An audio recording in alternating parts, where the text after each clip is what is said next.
Hello, good morning. Welcome sa atong morning daily devotion. I'm glad and I'm happy nga naana punta karon no to discuss the word of God. And salamat sa Dios sa pabor nga gihatag karon nga buntagon. It's a great day and great opportunity. I hope great opportunity will come to our lives and blessing again sa atong kinabuhi by God's grace, by God's mercy. And if you have something na nakikibati sa imong panlawas, I know that God will heal you in the mighty name of Jesus. Because ingon sa iyang pulong nga pinagi sa iyang dugo, kitang tanan gibayra na. So there's no point of us nga naibalatian nga dili kaya nga iayuhon sa Dios sa tuwang kinabuhi. So karon once again, happy have a great morning.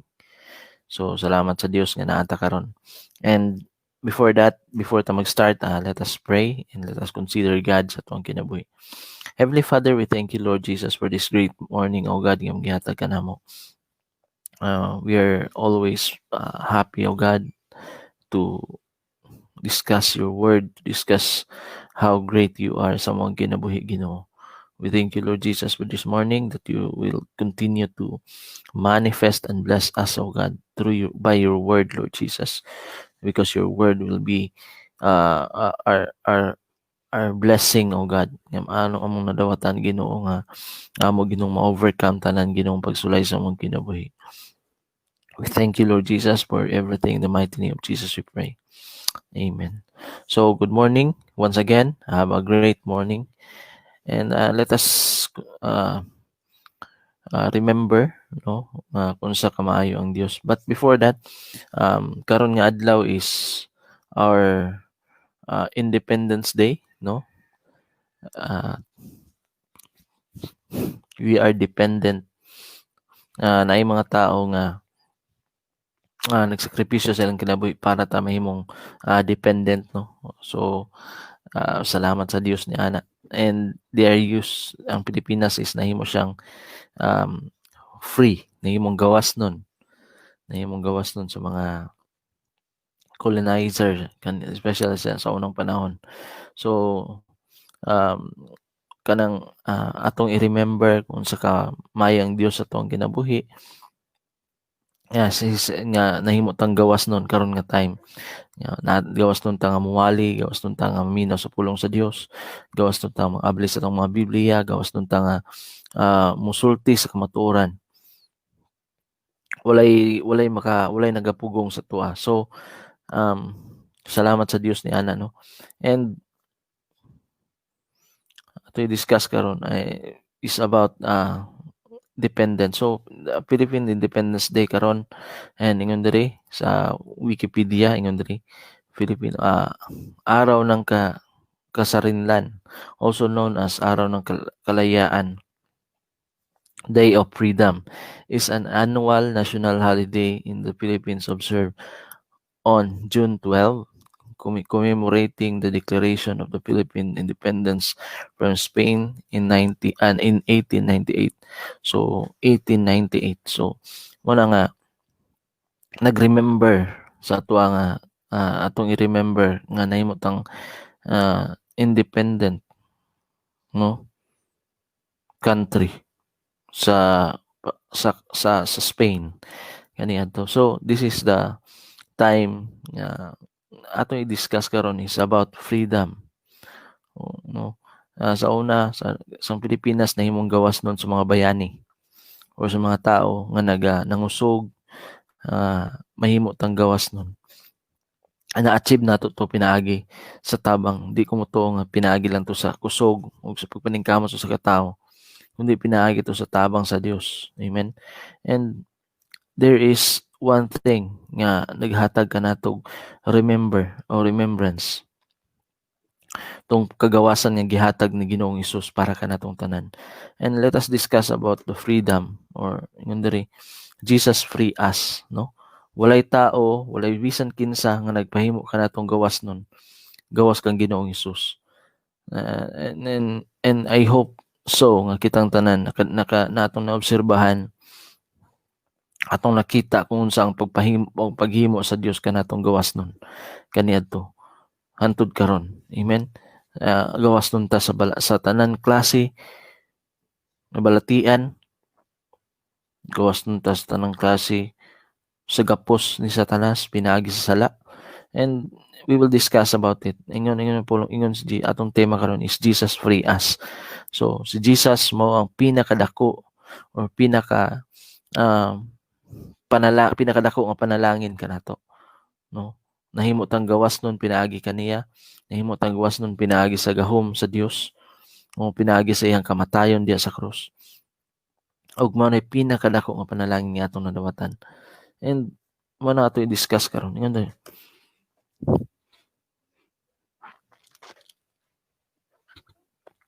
So ingon sa pulong sa Dios is the purpose of death of Jesus Christ. So ato i-discuss karon is the purpose of sa kamatayon ni Ginoong Hesus. What is the purpose of his death? So unsay katuyuan sa iyang kamatayon, no, sa tuwang kinabuhi. Ingon ang pulong sa Dios diri. The purpose, number one is atong discuss karon is tulo lang kabutang, and number one is to achieve his own resurrection from death. So ang point ani is dili lamang ingon nga madawat niya ang resurrection power or ang resurrection o ma-resurrect siya, but ato i-discuss karon sa purpose sa Dios, so the death of Christ did not merely precede his resurrection, it was the price that obtained it. So unsay price niadto, unsay presyo sa kung namatay si Jesus Christ and nabanhaw siya pag-usab, unsay presyo niadto, mo to'y pinakadako kay nga importansya or importante kay nga iyang na-achieve, no? Ingon ang pulong sa 1 Corinthians, ingon diri, in 1 Corinthians chapter 15 verse 17, ingon diri, and if Christ has not been raised, so kung wala si Jesus Christ na resurrect, amen, then your faith is useless and you are still guilty of your sin. Amen. That is the price mo nang nagpamatuod nga ang presyo sa pag-resurrect kang Ginoong Hesus. Dili nagpasabot nga mo gito'y bayad, no? Kung dili ang bayad is nga atong madawatan, unsay price, no, ang freedom nga atong madawatan, no? Kung wala na resurrect si Jesus mo nang diri, then your faith is useless and you are still guilty of your sin. Mo nang kung wala siya na resurrect, dili nato madawatan ang kagawasan. In short, dili nato madawatan ang kagawasan sa sala. Di nato ang atong pagtuo is useless lang atubangan sa Dios. Kay ngano wala siya tao, wala siya ma-resurrect. Amen? Mo na nga ang kamatayan Jesus Christ and resurrection is a great and big power, authority sa atong kinabuhi. Impact sa atong kinabuhi. So last, ingon diri, the point is that the resurrection proves that the death of Jesus is an all-sufficient price. Kay kabalota nga ang Ginoo dili siya masatisfy sa katong ginabuhat sa unang panahon nga maghalad og lamp, no? Dili na siya masatisfy niadto tungod sa sala nga grabe nga sala sa gibuhat sa mga tao. Ang makasatisfy sa iyang kasuko is ang tugo sa iyang mismong anak, no? Kay siya ray angayan nga modawat sa siya ray angayan nga muluwas kanatong tanan. Siya lang ang angayan nga mudawat o siya lang ang ngayon nga mamatay para sa atong tanan, no? Kay siya lang po'y dawaton sa amahan, tungod kay siya lang may sufficient nga sacrifice sa atong kinabuhi sa iya, no? So walay laing halad nga makapahimaya sa Dios kundi Jesus Christ. Mo to nga ingon siya diri, the point is that the resurrection proves that the death of Jesus is an all sufficient price, no? Nabanhaw siya tungod kay gidawat sa Dios ang iyang kamatayon. Amen. Ang dugo nga iyang gihalad para sa tuang tanan, gidawat sa Dios, and now we are free. Amen. And that is the price that God is giving nga madawatan nato nga ma-receive na to ang kamatuoran, ma-receive na to ang kagawasan, no, sa tanan yung dawat kaniya. Number 2, to show His own love for us. Number 1 nga kuan is halos tanan nakabalo ani nga bersikulo, no, John 3:16. He's shown us our love. So unsay kanang gusto lang sa Dios para madawatan nato ang iyang gugma, ang iyang eternal o kinabuhi nga walay katapusan. Verse 16 yun diri. For this is how God loved the world. He gave His one and only Son, so that everyone who believes in Him, not God, in the Son, no? In Him will not perish but have eternal life. And this is how we should process sa tuwang kinabuhi, no? Dili nagpasabot o dili nagaingon nga kung ikaw no, na imong gi-receive si Jesus Christ, and it will make us nga mahimo tang gawas nun.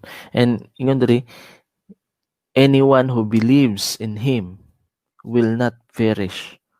Amen. Dili ka malaglag, but have eternal life. Mo ni saad sa Dios sa tanang motuo kang Ginoong Hesus. And this is how we should react. And this is how we should live, no, sa tuwang kinabuhi. Nga kinahanglan nato magkinabuhi ta isip nga anak sa Dios, no, para atong madawatan ang ginatawag eternal life. Napagiingon sa pulong sa Ginoo diri sa Philippians chapter 5 verse 25. For husband, this means love your wives, just as Christ loved the church. He gave up His life for her. That is, muna nga, ang pinaka, makita nimo ba kung unsa ang paid off, unsay gibayad sa Dios para sa tuwa nga mahimo tang gawas nun.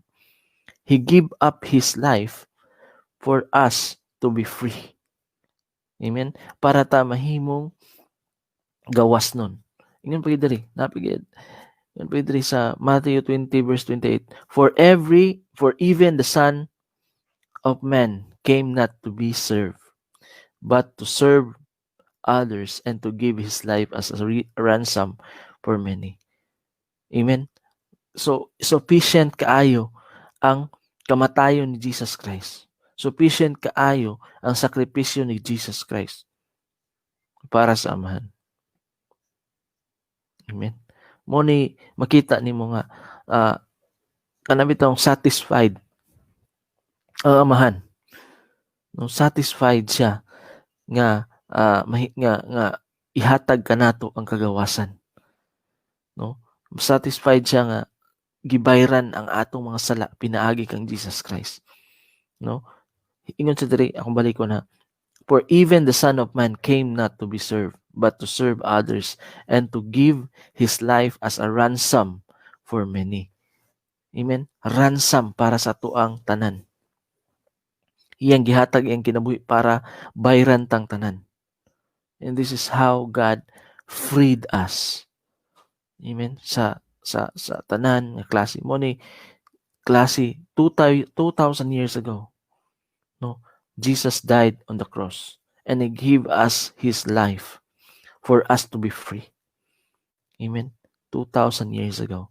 And God is blessing us, and we are atong nadawatan, atong na obserbahan o nalipay ta karon or nahimo tang gawas nun karon tungod kang Jesus Christ. Amen. So John 1:12, but to all who believe Him and accept Him, He gave the right to become a child of God. Amen. You will become a child of God if you accepted Him as your Lord and Savior sa imong kinabuhi. If you believe on Him. Amen.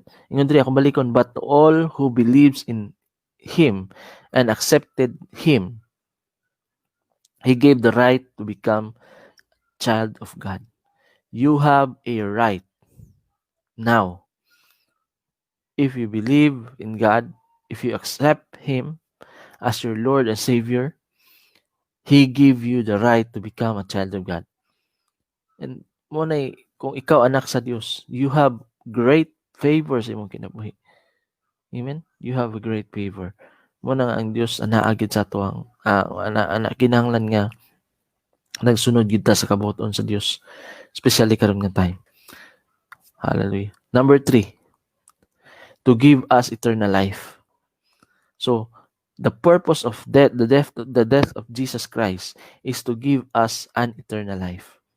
No? Anyone nga imong nailahan karon, pangutan-on nimo, gusto ba siya mabuhi pa? And there are some religion or religious belief na nagtuo sila ginatawag og kanang kanabitang namatay sila karon and sa next generation mabuhi na pud sila, and lahi na pud ang ilang personality, lahi na pud ang ilang kuan, depende sa ilang binuhatan kaniadto. Example, kung dautan sila, mahimo silang cockroach or mahimo silang kanang basta kanang lain nga mananap or insect.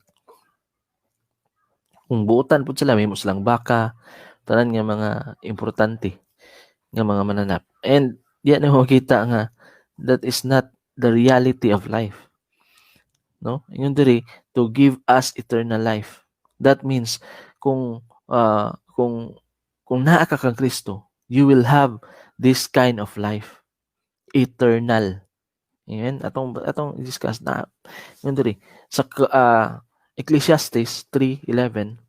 Yet God has made everything beautiful for its own time. He has planted eternity in the human heart. Imagine, God is putting eternity sa tuang kasing-kasing.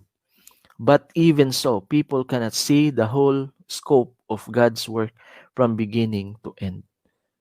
Kaya nga naman, dili na to siya makita. Tungod sa sala. It is because of sin. Amen.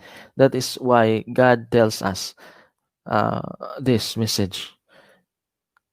John 3:36. And anyone who believes in God's Son has eternal life. Anyone who doesn't obey the Son will never experience eternal life, but remain under God's angry judgment. Amen. And we will feel it. No? Mabati nato siya kung wala ta di sa kamot sa Dios o naahabat ta di sa kamot sa Dios. And mao ni gusto ipasabot sa Dios kanatong tanan. We need to change our heart. We need to change the lifestyle that we are doing. Amen. And yun ako balik ko na, anyone who believe in God's Son has eternal life. Tanan nga mituo sa anak sa Dios. That is Jesus Christ, ha? Tanan nga mituo kang Ginoong Hesus.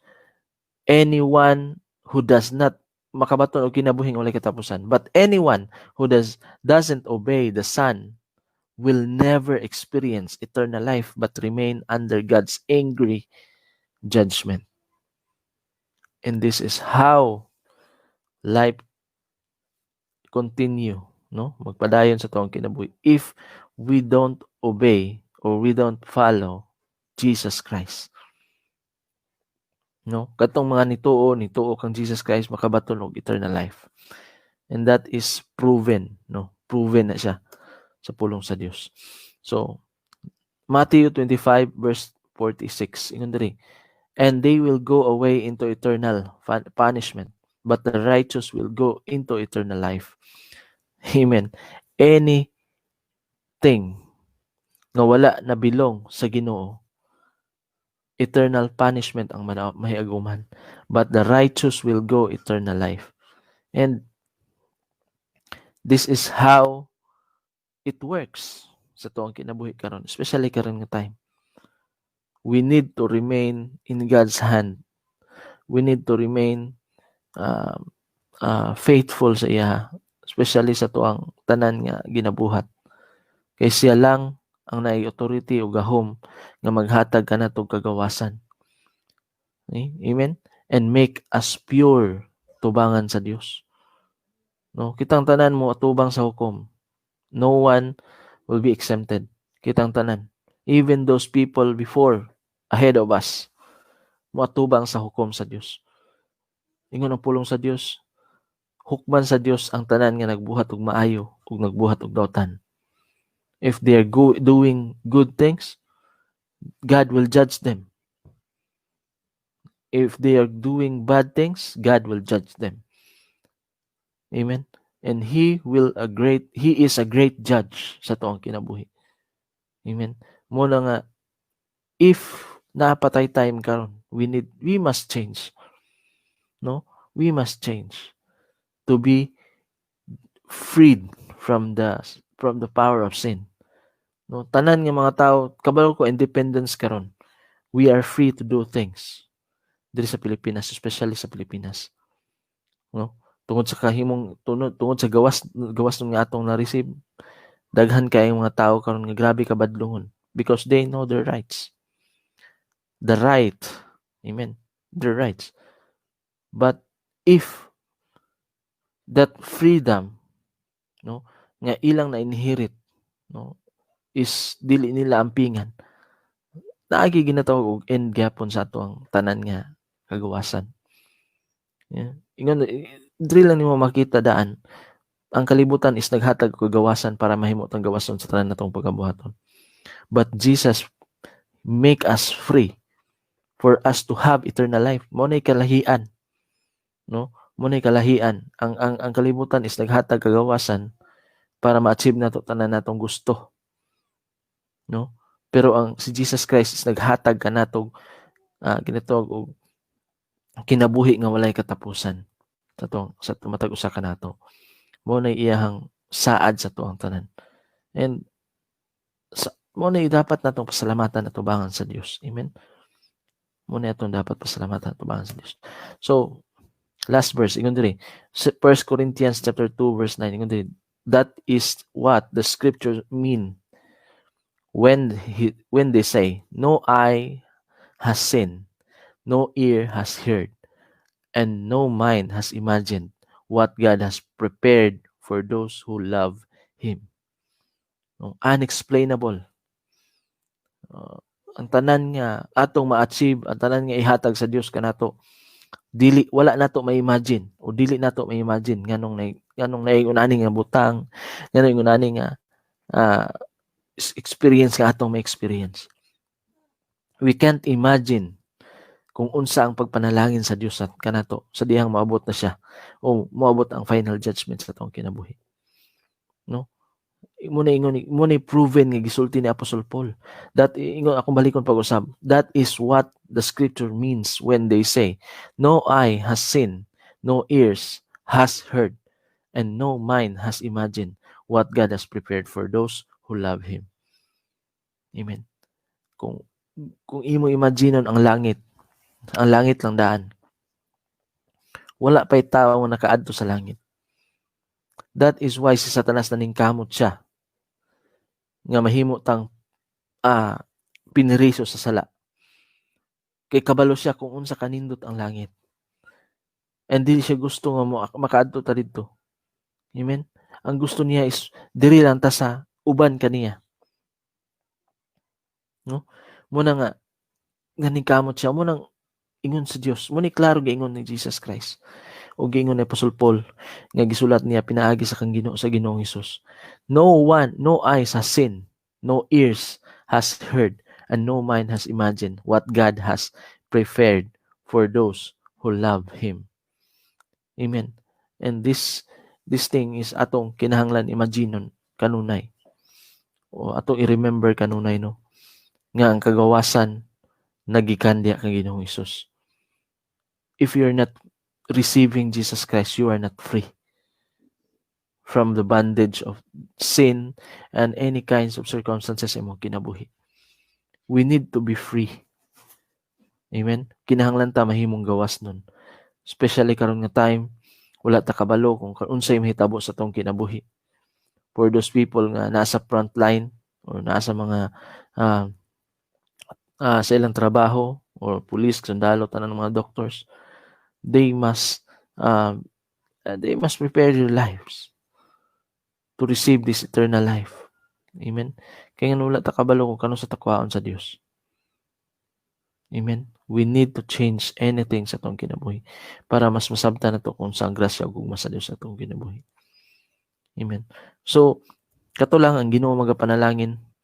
I hope nga inyong nasabtan ang mensahe sa Dios, and kung unsay katuyuan sa kamatayon sa kagawasan nga gihatag sa Ginoo sa tuang kinabuhi. I know nga naata sa ginatawag og kalisdanan karon, but we should always remember nga ang Dios naghimo kanatong gawas nun, no, para ta nahimo siyang wala siya nadto sa kalibutan mo yung ganyan sa bersikulo nga para alagaran siya. Miadto siya din sa kalibutan para siya mo alagad kanato, and He do it iyag yung gibuhat na para ta mahimong gawas nun. Amen. So kato lang ang Ginoo magapanalangin. I hope nga inyong nasabtan ug na pamalandungan ang mensahe sa Dios karon kabuntagon. God bless you all. Have a great morning. God bless.